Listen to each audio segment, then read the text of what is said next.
जालना जिल्ह्यात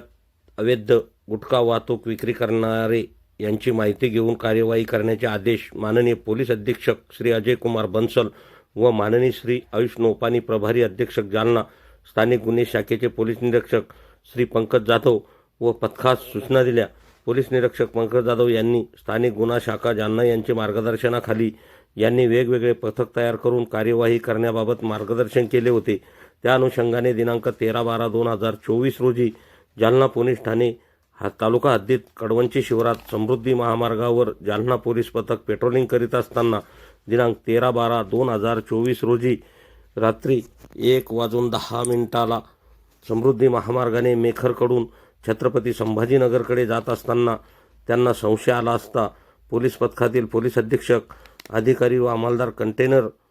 थांबून चालकाची विचारपूस केली असता त्याने उडवाउडवीचे उत्तरे दिले। त्यास विश्वासात घेऊन विचारपूस केली व त्यांनी कंटेनरमध्ये गुटखा असल्याचे सांगितले। पथकातील पोलीस अधिकारी व अंमलदार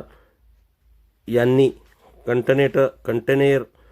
व चालकास ताब्यात घेऊन कंटेनरमध्ये पाहणी केली असता त्यामध्ये एकूण 180 भोधामध्ये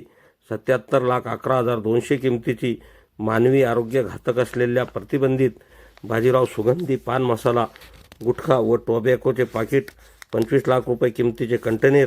सह जप्त केले असून कंटेनर चालक इरफान रहीम सय्यद वय 36 वर्ष राहणार पुंडलिकनगर हुसेन कॉलनी गल्ली नंबर 5 छत्रपती संभाजीनगर व इतर एकूण 3 आरोपी यांच्याविरुद्ध पोलीस ठाणे तालुका जालना येथे कार्यवाही करण्यात आली। सदरची कार्यवाही श्री माननीय पोलीस अधीक्षक श्री अजय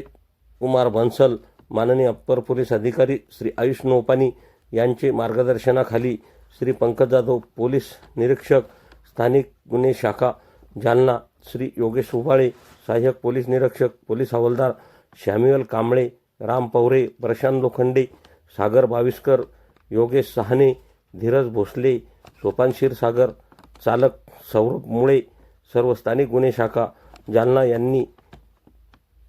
कारवाई केली आहे।